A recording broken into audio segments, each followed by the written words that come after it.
What's up? Hey! Don't be so loud. Hey! It's only because I was talking into the mic. All right. Hey, did you see? Did you watch the NASCAR race yesterday? I did not. Oh, let's start off with what's up, Facebook, YouTube, everybody out there watching. What's happening? How's everything going? What's up? What's up? I saw Scott Tyler already popped on. So anyway, you didn't watch the race yesterday? I watched part of it. I forget what the hell was I doing. Oh, I was running. So apparently, NASCAR has hired Bethel Motor Speedway and their tech crew, and they got the top two.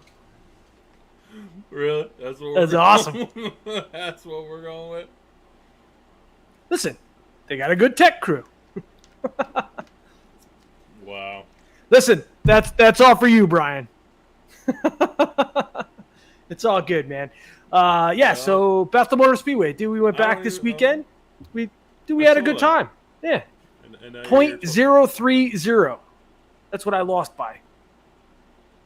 .0 to Bill Deek Sr. Oh, okay. Shit. Yeah, dude, it was close one now. It was a good race. And you know, I think there was 7. We had 7 street stocks. Right. You know. Love the shirt. Yeah, Nate, check it out. I got my new merch. What's up? I'm unruly. July 30th. Where are we going? Skyline, right? Skyline Raceway. Yeah, never been there. You're going? No, I'm not gonna go. Pussy. So Yeah.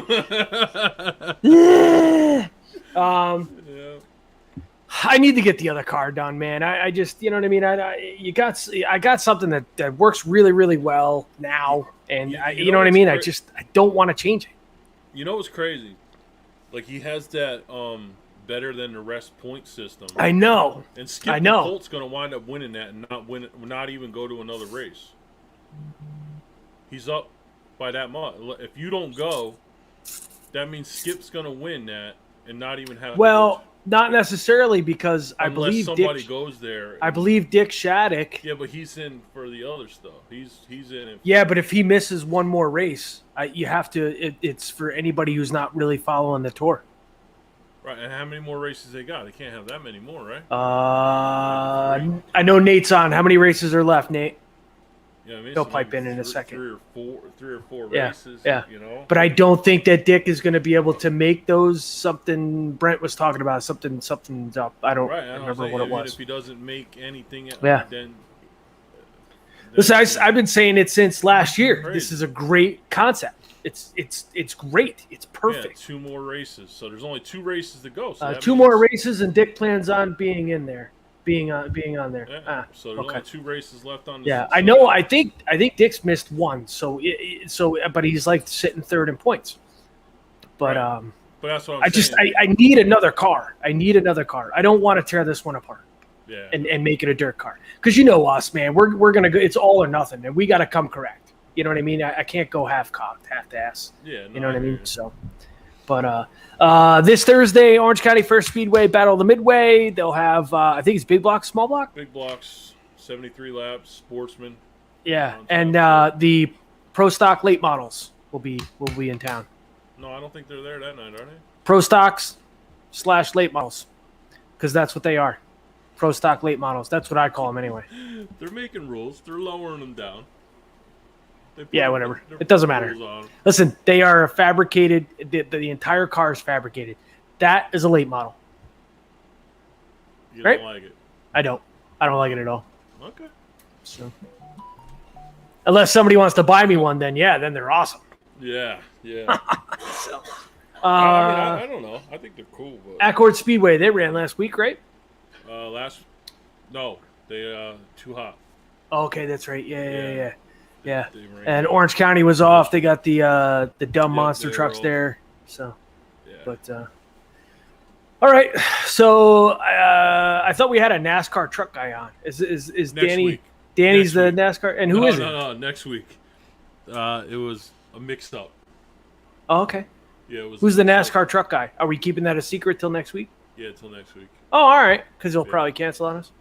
No. I actually talked to him on the phone, so it's like a I don't know, these guys are weird with their planning. I guess they got to have Okay.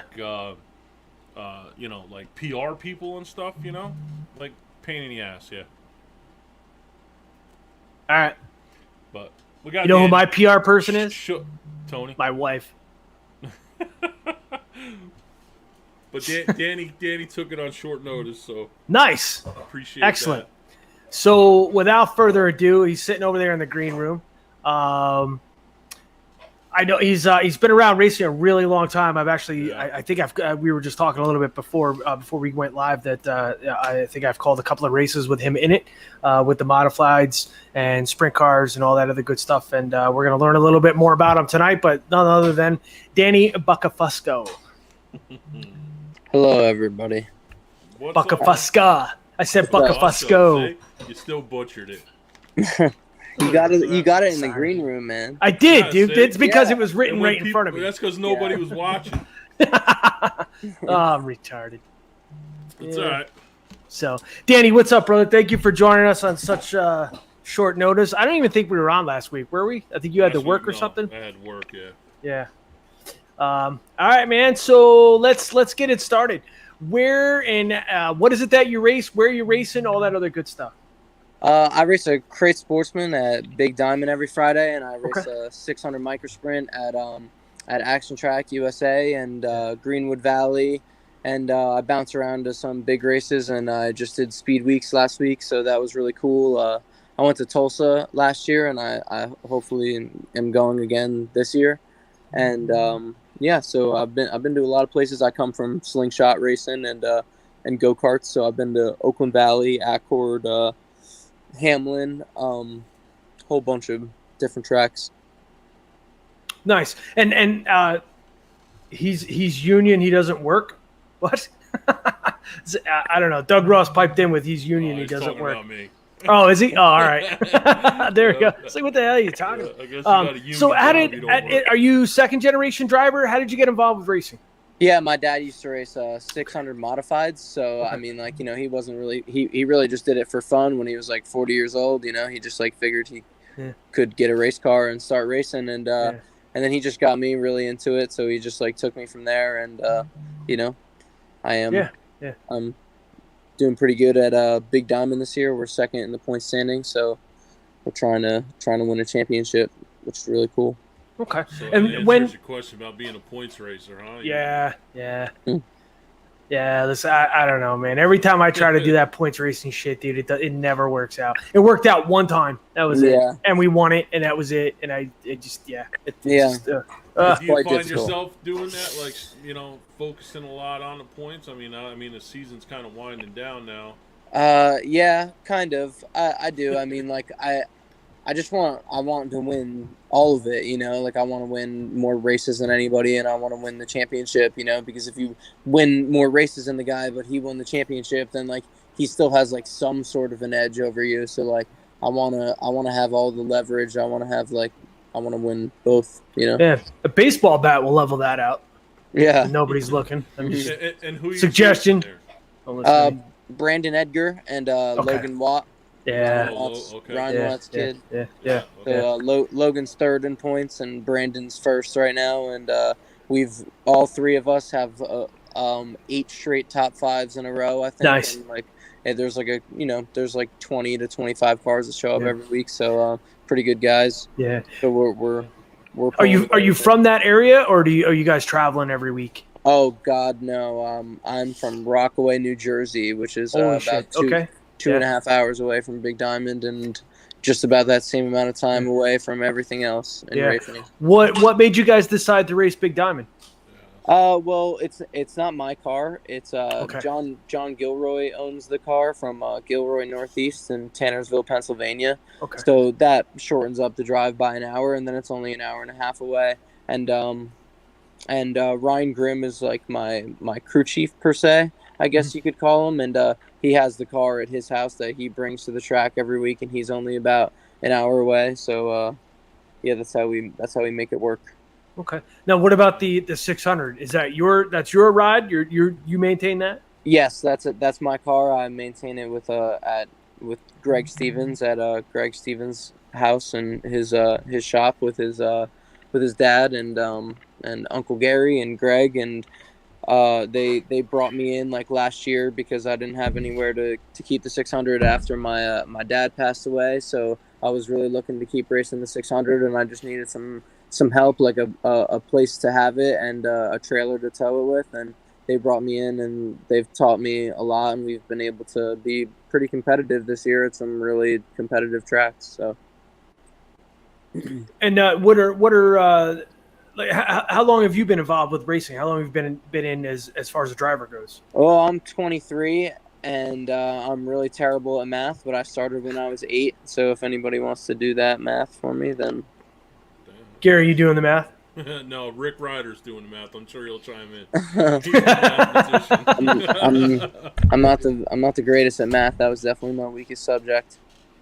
And you started out in go-karts? Is that what you Yeah, said? I started out in champ karts at Hamlin Speedway, and then I moved to junior slingshots, and then It's 15 years. Yep, there you go. I got it. Okay. Yeah, I went to junior slingshots after I ran champ karts for a year or two, and then all-star slingshots, and then a 600, and now both the 600 and the sportsman, which has been going on for a couple of years. Nice.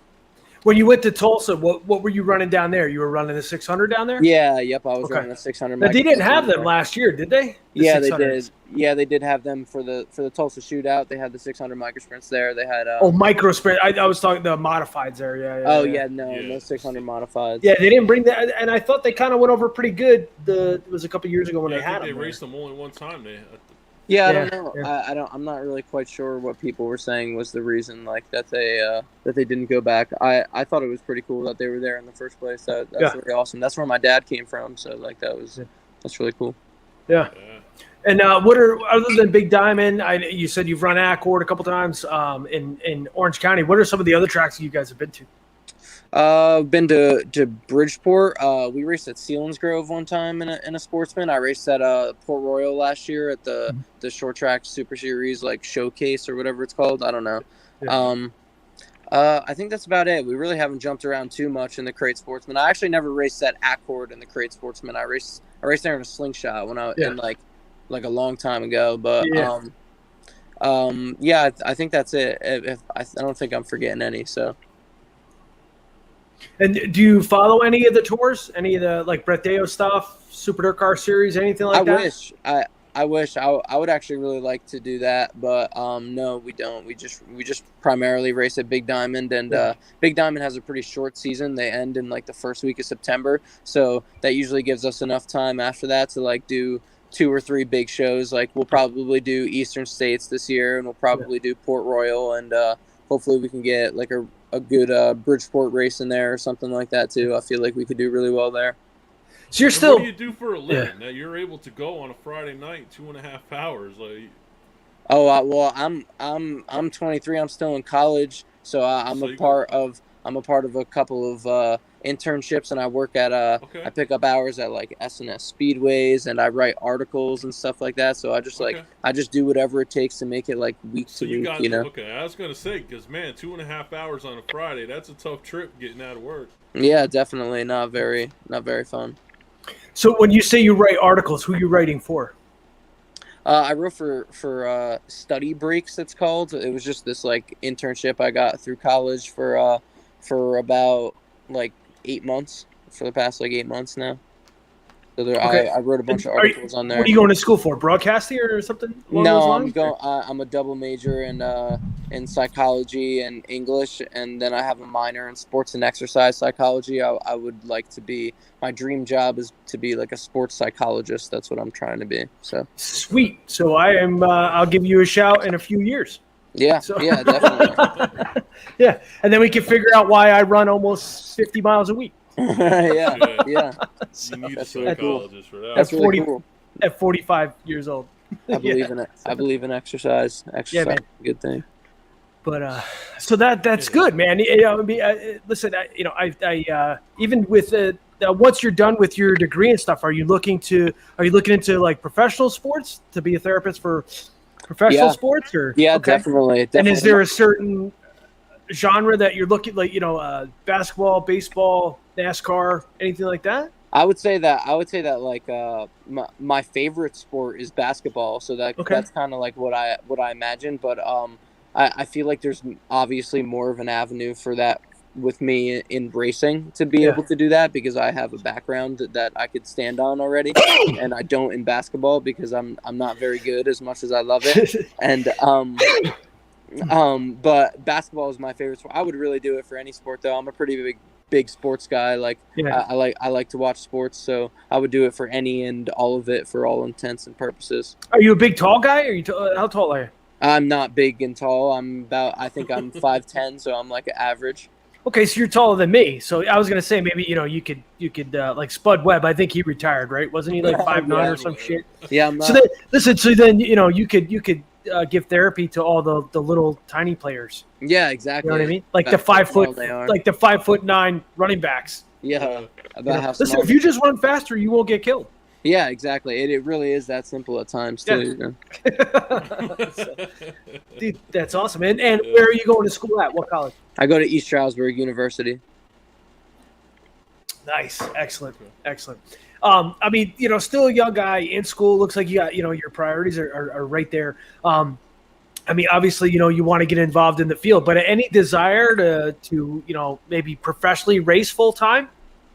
I don't think that I really have the resources or means to do that. If you had the resources. If I did, yeah, I would. But I've always said that right now I'm good where I'm at. I feel like I'm well respected where I'm at. I think people know like that. I don't come from a lot, and I don't have a lot behind me. So to be able to do what I do is fairly impressive. And I think that there's guys out there that are probably better than me, and I think that there's guys out there that have more behind them, but I've always said that I'm good where I'm at. I don't really have like a insane desire to get any further past being a 600 microsprint driver at like the most competitive tracks and a crate sportsman wherever my car owner decides to go. I race about 45 times a year, I'd say. So that's a lot. I don't know. I'm grateful for what I got. A couple of years ago when my dad passed away, I didn't know if I'd ever race again. I didn't know how to turn a wrench at all. Like I didn't know anything about anything, and I just like taught myself and worked really, really hard and had some really good people around me. So I'm just like grateful to be where I'm at. I could probably see myself getting into a modified one day, like a small block or a big block.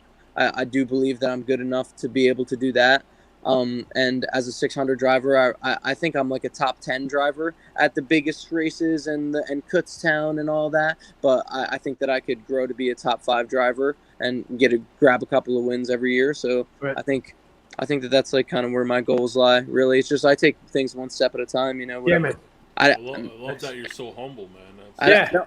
Well, people often say that to me that I'm humble and I don't know. I don't really know how to like perceive myself in racing. I can't see myself from like the outside in. Like to me, like I have a lot to work on, and I can name 1,000 drivers that are better than me that I really like try to study, and I look to see if they have any GoPros on YouTube, and like especially in 600s, there's guys like Steven Snyder and Brian Carber and Colin White and Damon Paul and Alex Bright. Like those guys are absolutely insanely good, and that's where I want to be. I want to be considered in those names.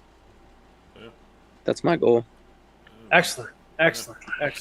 And what would you say year to date? What was probably one of your biggest wins? Yeah, I won a slingshot race in Atlantic City, which was it's just a slingshot race, but it's a pretty big deal when it's in Atlantic City. Yeah, I won back-to-back big races at Big Diamond this year in the Crate Sportsman, which were pretty big deals, and I won the Firecracker 100 at Hamlin.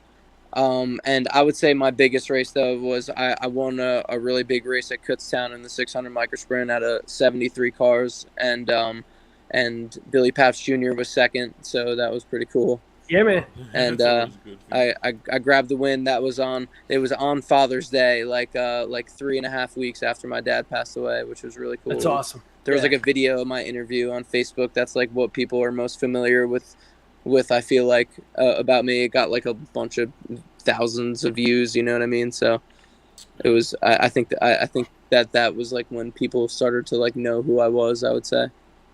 Oh shit. Take me seriously. Yeah. Yeah.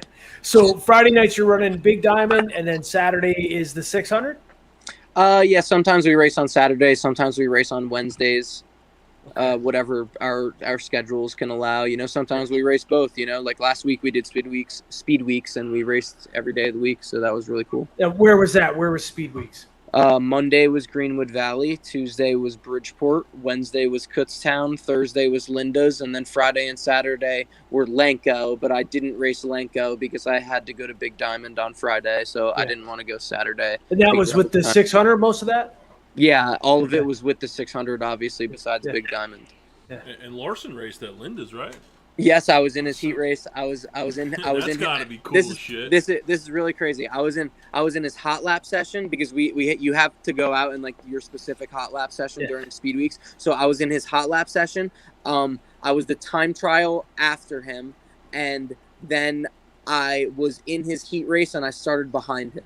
And he screwed up really bad going into turn 1. And I like split the middle on him and I cleared him down the backstretch. And he passed me so fast down in turn 3 and 4 that it was demoralizing. Like I thought, I thought about like taking up swimming lessons. That's exactly what I said when I got off the track. I was like, man, maybe I should try dancing because he just made me feel like I suck. Like he passed me like I was holding him up or something. Like I'm not an idiot out there, you know. Like I know what I'm doing. Like I'm not gonna hold anybody up. Like and he passed me like, you know, I was in his way, you know. And I was just like, damn, did you qualify? My motor actually overheated in the heat race, and it wasn't my car that I was running, so I decided to park it for the night, sadly. But I had a really good run on Wednesday at Kutztown with Christopher Bell. I'm proud of that because that race had the most cars of the whole week. It had 94 cars there, and I finished 12th, which is only 3 spots behind Christopher Bell in the A main in the feature. So that was really, really cool. That was our best run. So the 600 that you're running, that's the main event at Tulsa? Yeah, is that the main event? Okay. Yeah, I run Outlaw. Well, there's like all these different types of 600s at Tulsa. There's A-class wing, there's Outlaw wing, there's A-class non-wing, and there's Outlaw non-wing. So I run usually the wingless stuff, the non-wing stuff, and usually like this past year, the guy that I was there with, Greg Stevens, he ran the winged stuff. So okay. With the same car, you just throw the wing on it. Yeah, all with the same car. Most people bring 2 cars there, you know. And that's how they switch back and forth. But what's the atmosphere like there in Tulsa? Absolutely insane. It's actually it was probably the most memorable week of my life today. Like just crazy. Like when you're there, you're just a part of it. You know, you always see it from the outside, and you always watch it, and you keep track of the drama on Facebook and stuff. But like, you know, I was seeing things in real life that people were talking about on Twitter 10 seconds later. You know what I mean? So.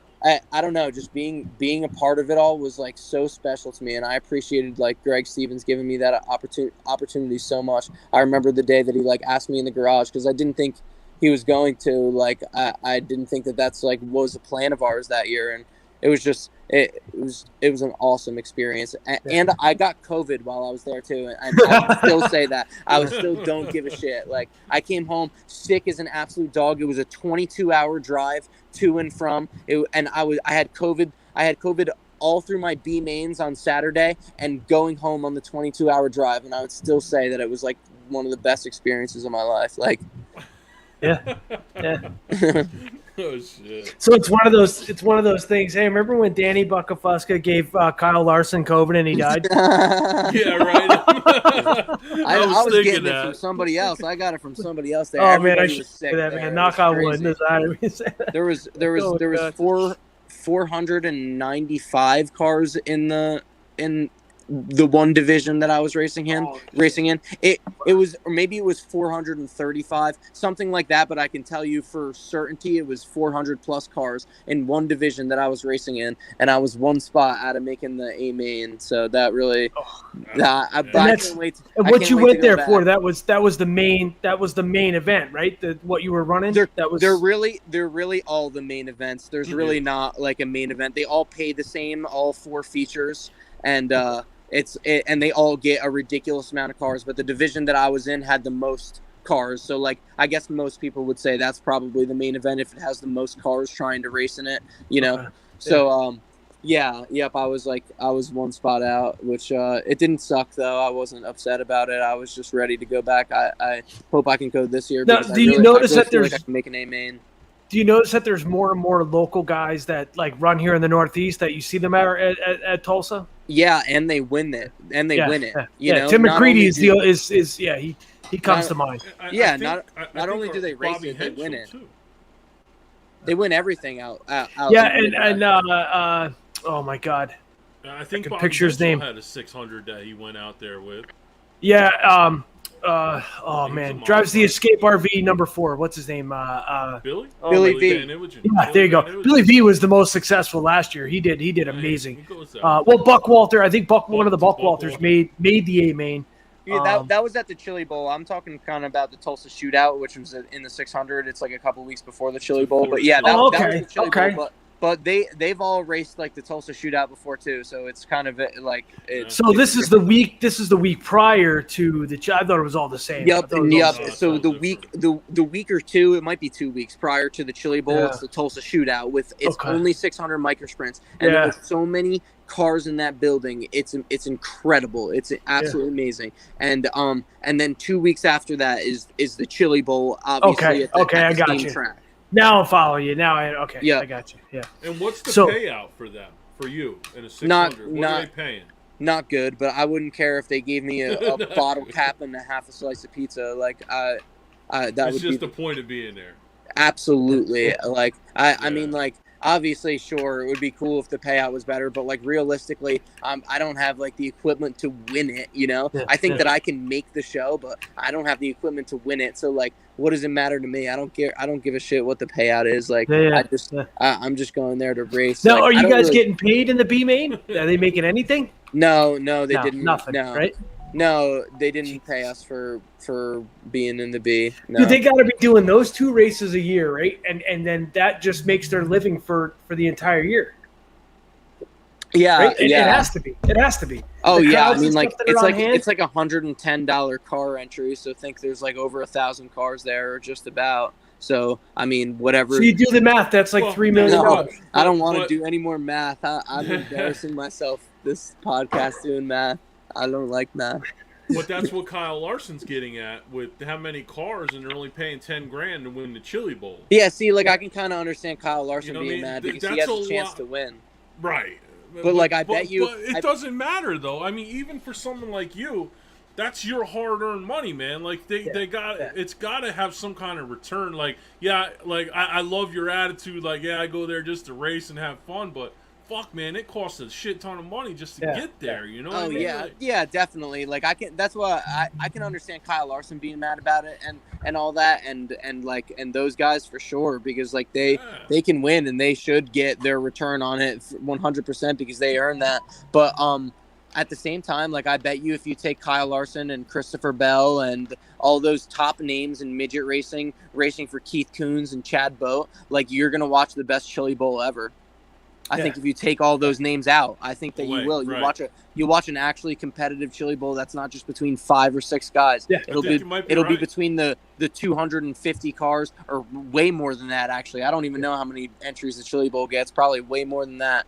All trying to make it into one main, you know. And I think that. I don't know. It could be a blessing in disguise sort of thing. When I saw that Kyle Larson said that stuff, I was like, all right, whatever, then don't go. So Nate just piped in. He thinks that Kyle Larson's going to wind up buying the Chili Bowl. Buy the Chili Bowl. Yeah. I honestly feel, and I don't mean to keep talking about it, but I'm in awe of the whole entire week and the way everything is run. I'm not a sprint car. I love watching sprint cars, but not all the time. Like I will travel hours and hours to go watch sprint cars. Whether they be wingless, wing sprint car, I just won't. But it's just something about the Chili Bowl. It's like being at Super Dirt Week. It's like being Eastern States. It's like being at the WCF. Absolutely. Yep. And it's like I feel like after Tim McCready won the Chili Bowl, it started to become televised, and now it's who's who. It's, you know what I mean? Everybody's in the Chili Bowl now. Absolutely. Whereas before, it was like, people were like, holy shit, man, did you hear Tim McCready won the Chili Bowl? And that was awesome, but it was by word of mouth. And then all of a sudden, Tony Stewart started getting involved, and then it was Larson. Because I think the NASCAR guys are the way that they're keeping their careers going is they're keeping that dirt track option open because NASCAR is it's going to shit. It's going to the younger guys. Once you hit 30, 35, you're considered an old timer. You're considered like they need to retire you. You know what I mean? I think it gets to the NASCAR guys too. That I think that more of the world is recognizing dirt track drivers as more talented drivers. People are seeing through the facade of NASCAR that I think those aren't the best drivers. What has made Kyle Larson as famous as he is because of the dirt track races. Yeah. Same thing with Tony Stewart. What's made Tony Stewart the way he is, not the way he acts on national TV or NASCAR, but it's the dirt track stuff. Yeah. Same thing with Stuart Friesen. Stuart Friesen, NASCAR has made him famous, but it's the dirt track stuff that people really know Stuart by, and people can relate to that. But people can relate to it. It makes you feel like, especially when you're a young kid and you're impressionable. It makes you feel like that you can be Tony Stewart. It definitely does. Everybody deep down thinks that they're the special one. And that's enough to get you hooked for life. Right. So you think of Blaney. So Blaney, right, comes from dirt racing family, comes from the sprint car family. Mm-hmm. You know what I mean? And that I associate Blaney with who his father is. And it's, absolutely. And now that NASCAR is starting to gear towards, going back to dirt track racing and stuff, it gives some of these guys a chance to possibly, but NASCAR's turned into, who do you know anymore? You know what I mean? It's all family members and that's what sucks. And people keep pointing to this rule or that rule that's making NASCAR go down the drain. I don't think it's any of that at all. I think people are done with not seeing the best race car drivers in the world compete for a championship. Those aren't the best race car drivers in the world. Kenny Schrader, 70-something years old, and that man can still wheel a car. Yeah. I want to see more of that. I want to see more of that shit in NASCAR. Yeah, I really do. I just want to see the best race car drivers. Listen, when Dale Earnhardt died, that was the end of NASCAR. They found a way to scout that type of stuff in other sports, and there's a way to do it in racing. But you asked Richard Petty's opinion though on the dirt racing with NASCAR, and he thinks it's stupid. He feels it's a step back. Absolutely. Yeah, he thinks it's a step back. I don't know how smart of a guy Richard Petty is. Really, he's got to be out of touch by now. You know what I mean? Yeah. But I don't know, man. But even Kenny Wallace in that UMP mod that he races around, Kenny Schrader, they're having a blast in that stuff. Yeah, they do it all over the place. For sure. Yeah. But I think they just realized how big, because dirt is to us has always been big, but then when it touched home to the NASCAR world, people are like, holy shit. This dirt thing is pretty popular. So where I'm from in Rockaway, nobody really even knows about racing, and because their idea of it is NASCAR. And if I were to ask my friends if they want to all come over and watch a NASCAR race, they'd say no because they're not interested in it. Yeah. But whenever I show them my races, they think it's so cool, and they think it's like wow. Listen, it's not just your area. I live 15 minutes away from Orange County Fair Speedway. I live a half hour from Accord. I live a half hour from Bethel Motor Speedway, and they have no idea that there's racetracks there. Yeah, none whatsoever. Crazy. It's nuts. None. It's crazy. So I don't know. That just kind of goes to show you that I feel like we have as a dirt track racing family per se, we have what it's supposed to be, you know? And I don't know. It's just a matter of time in my book. And I think that it's on such a rapid rise right now. You guys were just talking about the Chili Bowl. The Chili Bowl is an entire Flow Sports production now. Yeah. And it got one of the most views throughout the week of anything in Flow history last year. So that's incredible. That is the sport of dirt racing, making people a lot of money. And that's what it takes for it to become famous and on TV and on national television. And I think that in the next decade or so, you'll see the Chili Bowl on national television. You'll see the Knoxville Nationals or the Kings Royal. I think you will see that on national television, like on cable TV. And that's the thing too. Like a lot of the streaming services, like Flow. Anybody that signs up for Flow, you know, even if you're an asphalt guy, you stream all the stuff, and you're going to stumble upon dirt races every. You know what I mean? Yeah. So the streaming stuff gets it out there to a hell of a lot more people now. Too. Well, Mav TV is huge. Everything. Yeah. You can get that through. Yeah. And you know what I mean? Flow actually bought Mav. Yeah. You know, It's just Flow it's is crazy. huge. Yeah. Flow is so big, and it's doing a lot for racing. So it's really cool, and I'm excited to see like where things go. Like people, I don't know. Contrary to popular belief, I think dirt racing is in a really, really, really good place right now. Like long term wise, at least. You know, I know like tire shortages and things of that nature really suck right now, but long term wise, I think racing is in a beautiful place right now. Yeah, I think it is for like. I think it is for your open wheel cars. I think your lower divisions, I think are in trouble. Your 4 cylinders are on the rise. Everybody can afford those, but like your street stocks, your pro stocks, stuff like that, I think they're on their way out. Yeah. I would. I guess I would. It's gone back to a rich man sport. Yeah, and I think that your low buck guy is going to be forced out. I would be inclined to agree with that. Actually, I do think that that people of the lower series or lower economic backgrounds are coming to more and more of a disadvantage. But I don't know. I think those types of people don't even want to believe that, so they're just going to continue to do it no matter what. Like people that want to race will race if they really want it. Oh yeah, I agree. Yeah, listen, Right. I could go out and purchase a modified, but I'm going to be a back marker. You know what I mean? I'll be a top 20 car. Yeah. Right. Exactly. You know what I mean? I agree with that. I think that people should race where they can win. Right. Yeah. I mean, you can buy a modified and spend all that money, and you're still going to be out spent. Yep, that's what, and it comes that when you get to big block modifieds and when you get to 410 sprint cars, you can't outspend anybody anymore. It's not about that. It's about who you have behind you, and like it's about your crew chief. It's about like your setup. Like that's when it starts to become what that's about. And you see a lot of that. You see a lot of frauds, like people that are really good in this division, really good in that division, and then all of a sudden they get to a place where everybody's spending the same amount of money as you, and now all of a sudden they're not good anymore. So like, what does that mean? You know? Yeah. That's my thing. Like the disparity in modified racing right now, like with Shepard, Matt Shepard, and Stu when he shows up a lot, but when on his off nights. But like, there's such a disparity when you go to these racetracks.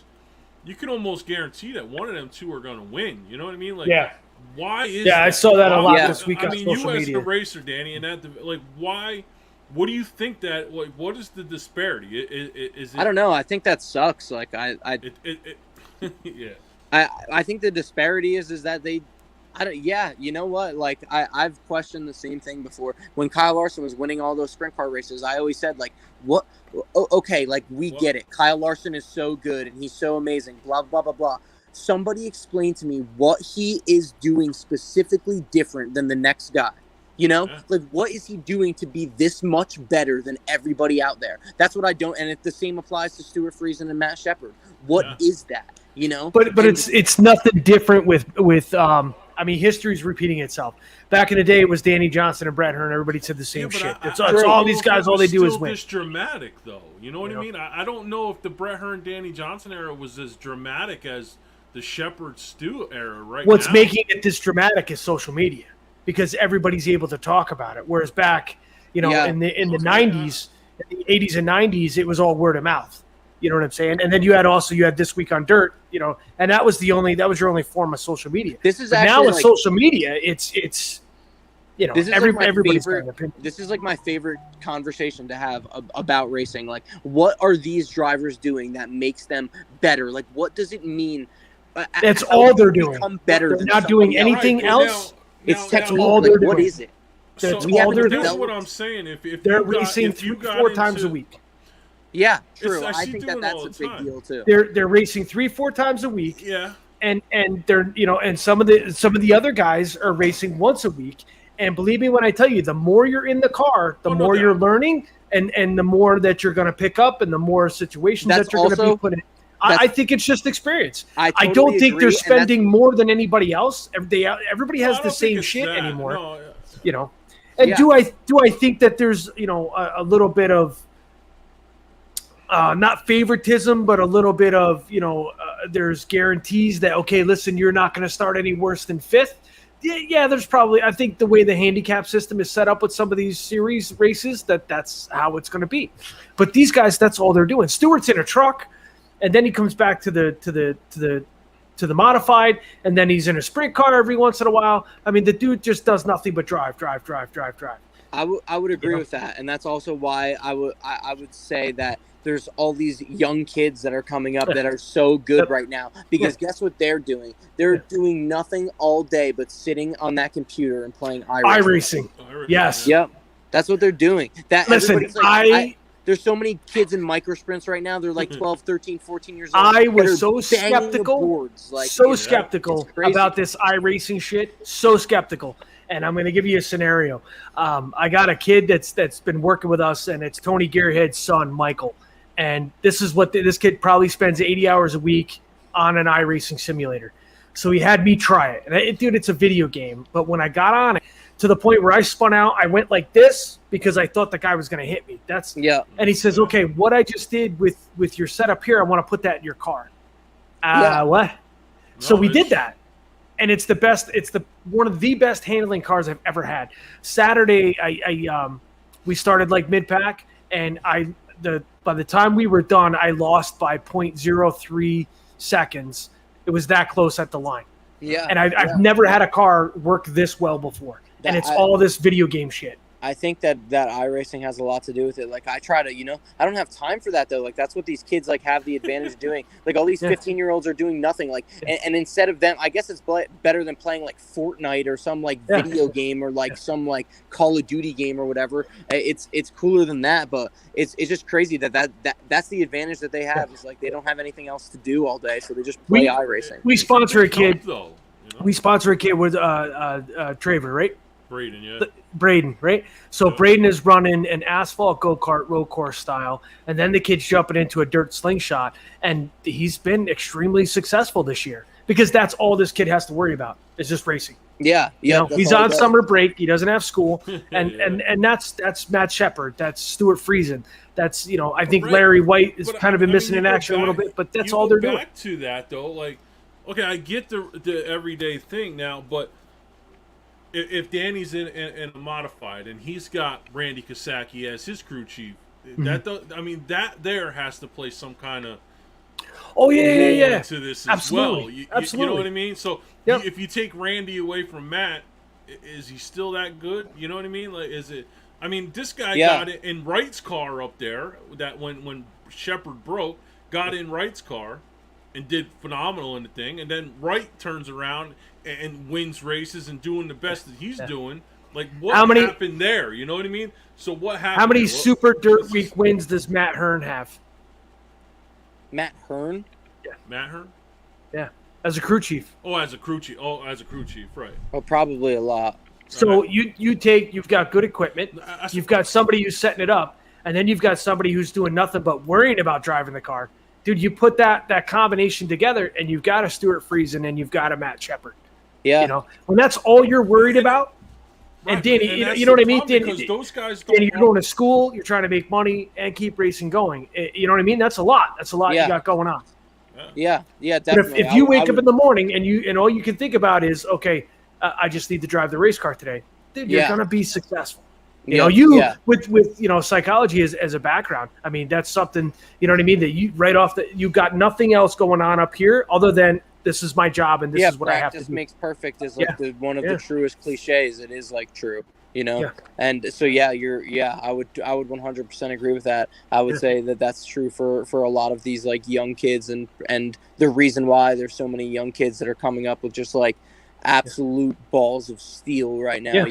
Like I watched 13-year-old, or I don't know how old he is, Gavin Boschel. He's like the kid that Kevin Swindell rolls with in the micro sprints. The kid's just like banging it off the boards at Lanco, and guardrail at 60, 70, 80, whatever it is, miles per hour, just like absolutely ripping it. Like he's not scared of all, he's not lifting. And it's just like, I don't know, I'm 23, like I'm scared to do that. Lenko is scary. Like I know I don't drive hard enough at Lenko, and this kid just like went there for his first time, didn't even think about it, you know? And like, I don't know, it's just different for everybody. You remember when we had Brett Hearn on, Joel? Yeah. Brett said the same thing. These kids are coming into this game and their balls are this big. Like they just don't care.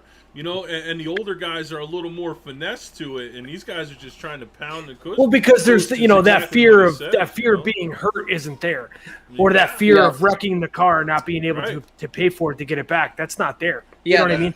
That's 100% what it is. I would say that that's the negative effect. I can tell you right now, you're watching some of these NASCAR kids.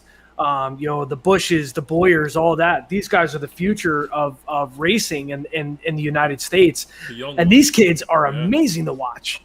Mm-hmm. They're doing shit that I'm like, nope, I ain't doing that. I got to go to work Monday. They're doing it all day, too. Yeah. You know, so it's almost like they're groomed to, you know what I mean, behind the wheel. It's 100%. But I'm with that, too, like starting them that young. You know what I mean? You have to. You have to start them at that age, because once they get to a certain age, it's cell phones and tablets and YouTube, and that's all they're doing. They don't give a shit about nothing else. They don't want to hear nothing about race cars or going outside. How hard is it to get kids to go outside and play anymore? You know what I mean? and work on the cars too. Forget about it. Yeah. Who's the kid in? Oh Christ, he just won Eastern States. Not last year, the year before. He's running small block and modified already now. Tanner Van Doren. Tanner Van Doren. There you go. Yeah. Here's a kid who's going to have – the kid's got the world by the balls right now. You know what I mean? Yeah.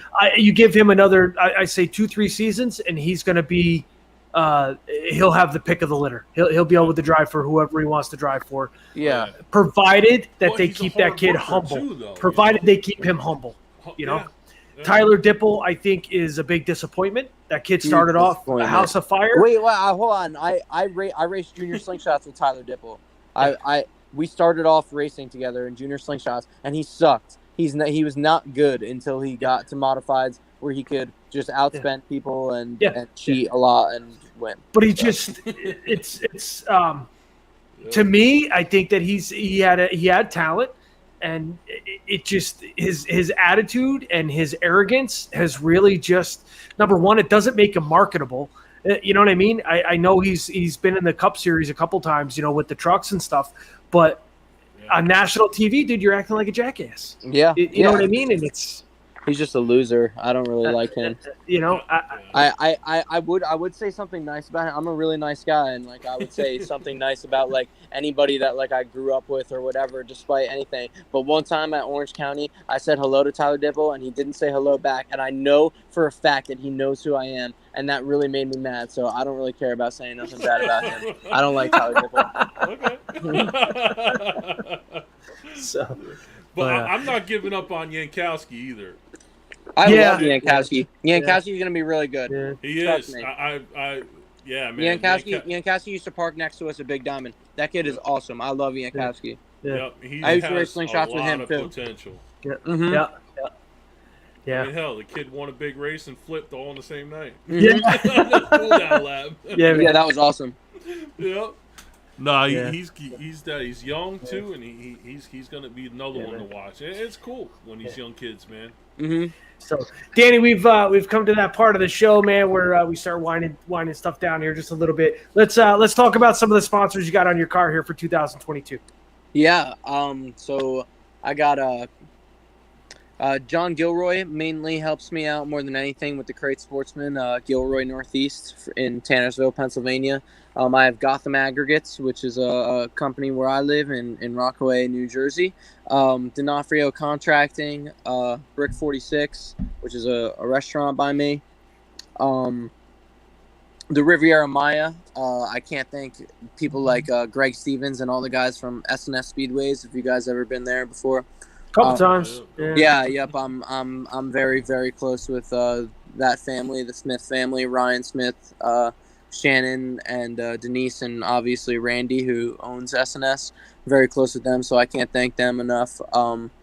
Ryan Grimm helps me an absolute ton in the Sportsman, and he's my crew chief, and he does everything, and we're a really good team. So I hope he wants to stick around forever. I'd be lost without him. And Greg Stevens. I know I had mentioned him before too, but Greg Stevens definitely for making a lot of my dreams come true. So there's a lot of people, a lot of people that help me, and I find it's a too cliche of a phrase, but I truly am grateful for that. Yeah, man. So and then one of the questions that we always like to ask everybody, I'm going to actually add 2 races to it. Any race other than the Tulsa Shootout. Yeah, I was going to say. And any race other than the Daytona 500, what would be the one race you'd want to win in your career? The race I'd want to win. Wow.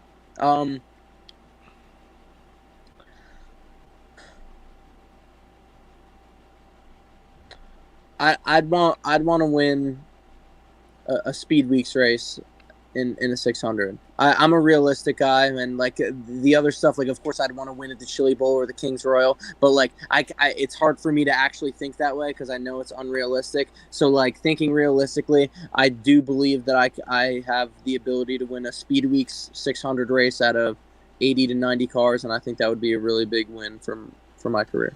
Hell yeah. That was going to be my question. We're going racing, right? And you got the Sportsman or the 600. You can only bring one. You can only bring one car. Which one you bringing? Well, I grew up in. Where's your heart at?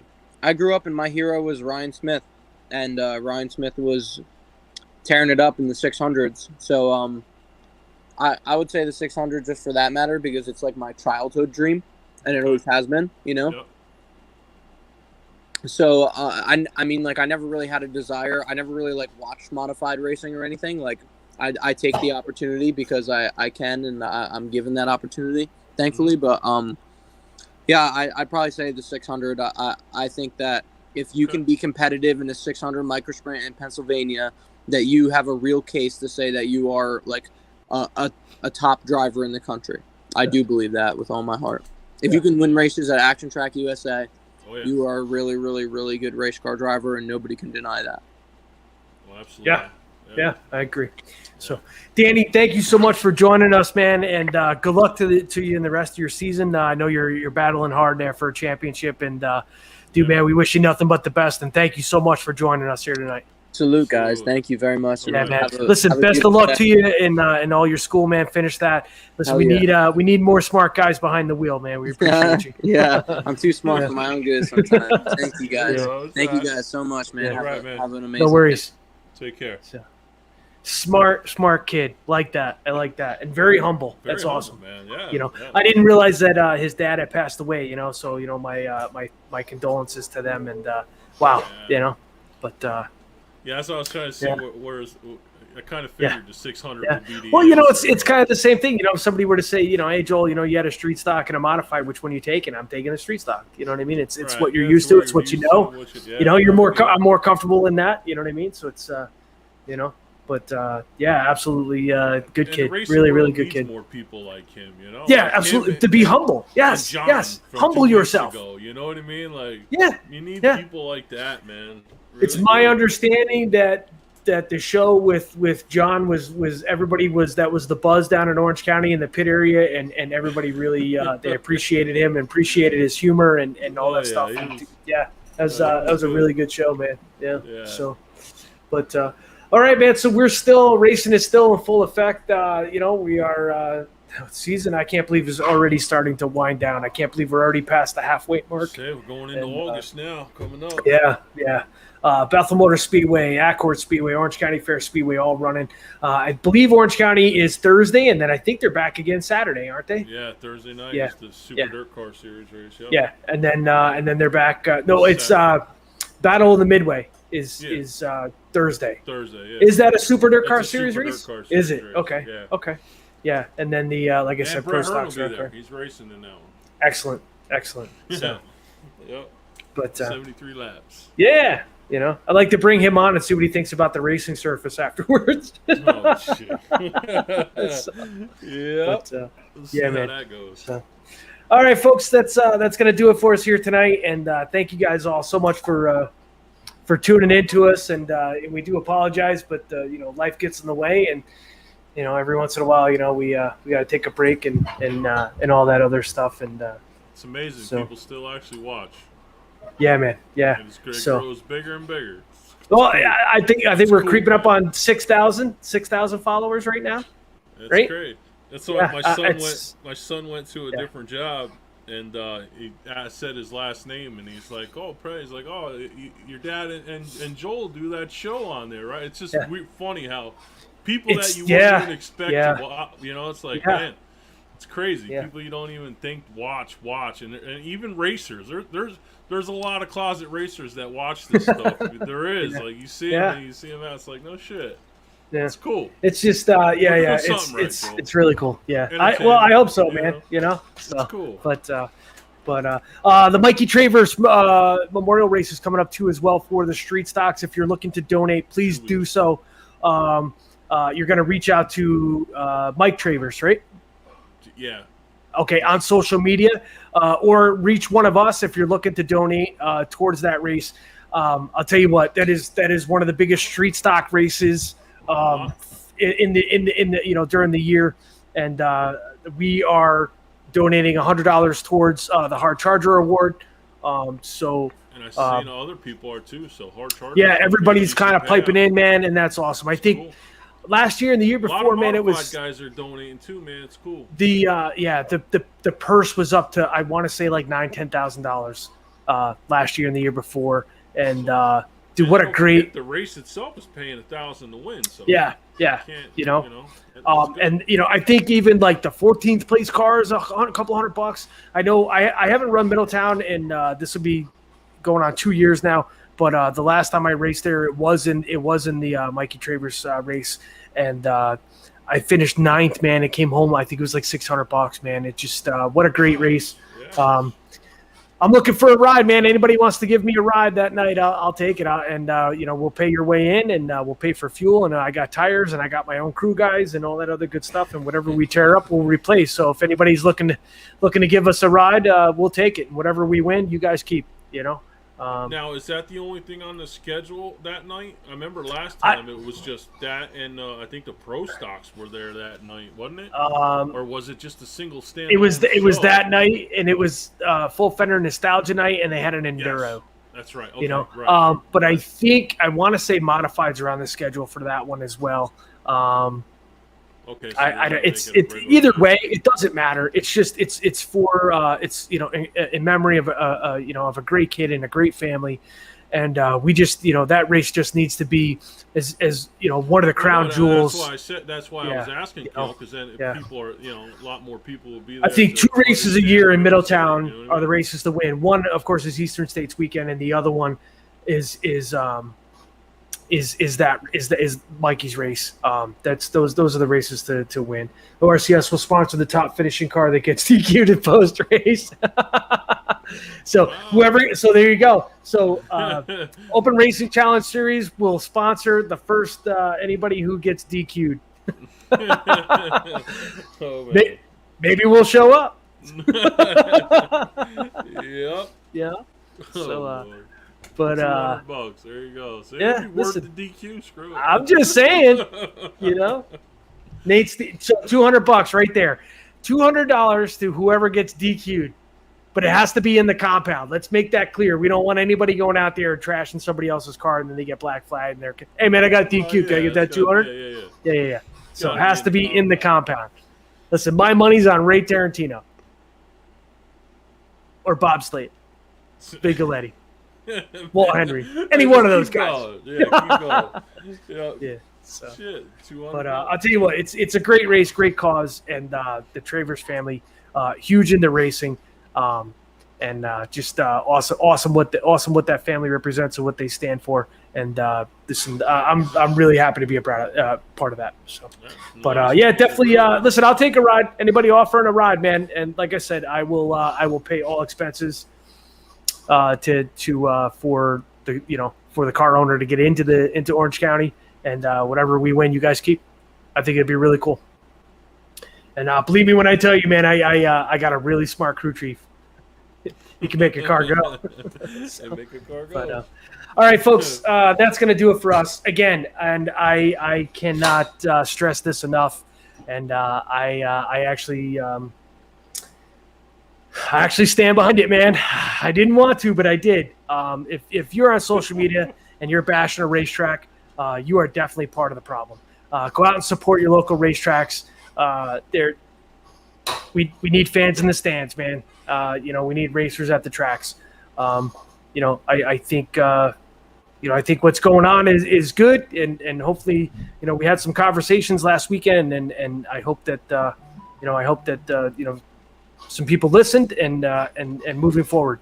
But that's as politically correct as I'm going to be.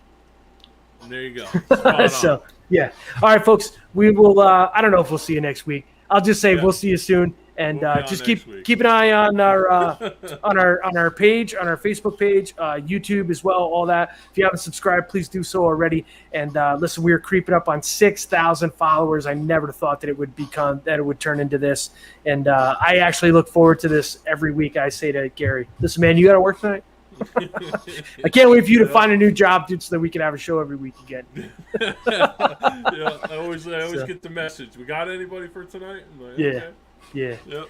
So, all right, folks, Excited. we'll see you. Thank you guys so much. We'll see you later. Thanks. All right, man. Later.